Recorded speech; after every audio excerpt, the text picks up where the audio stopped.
सात समुद्रापार येवल्याची पैठणी जी आहे तर ती गेलेलं आहे. मात्र आता ह्या पैठणी जी आहे तर ही आता हिची चर्चा होते कारण की हिच्या दरामध्ये वाढ झालेली आहे. त्याला कारण असं आहे की सोनं आणि चांदीचे दर जे आहे तर ते आता गगनाला भिडतायत. त्याच्यामध्ये चढ-उतार होत आहेत. त्याचा थेट परिणाम जो आहे तर तो आता पैठणी व्यवसायावर होतोय. आपण पाहू शकतात का मी आता येवल्यातील एका नामांकित पैठणीच्या दुकानात या ठिकाणी आलेलो आहे. या ठिकाणी जर बघितलं तर आपण पाहू शकतात का पैठणी ज्या आहे तर त्या साधारण 5,000-6,000 रुपयापासून ते लाखो रुपयांपर्यंत ह्या पैठणी ज्या आहेत तर ह्या तयार केल्या जातात आणि त्याच्यामध्ये सोनं आणि चांदीचं जर वापरून ह्या पैठणी ज्या आहेत तर त्या तयार केल्या जातात.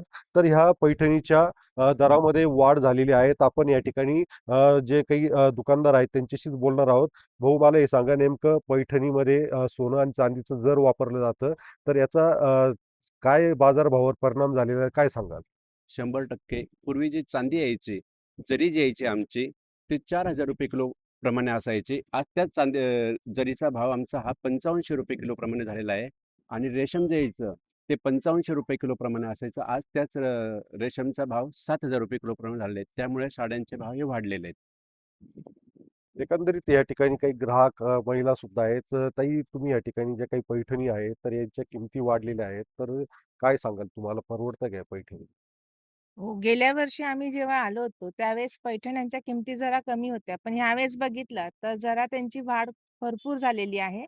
पण कच्च्या रेशीमची वाढ पण झालेली आहे. त्यानंतर सोन्या-चांदीची वाढ झाल्यामुळे साहजिकच आहे, पैठण्यांच्या किमती वाढणारच आहेत. आणि याला पर्याय असा असणार आहे, ज्यावेळेस सोन्या-चांदीच्या किमती कमी होतील, त्यावेळेस आपोआपच या पैठण्यांच्याही साड्यांच्या किमती कमी होतील. एकंदरीत पाहता सोनं आणि चांदीच्या दराच्या दर जो आहे तर तो कमी झाल्यानंतर पैठणीच्या किमती सुद्धा कमी होतील, असा विश्वास जो आहे तर या ठिकाणी या महिला ज्या आहेत तर त्या करत आहेत. उमेश पारीख, टीव्ही 9 मराठी, येवला, नाशिक.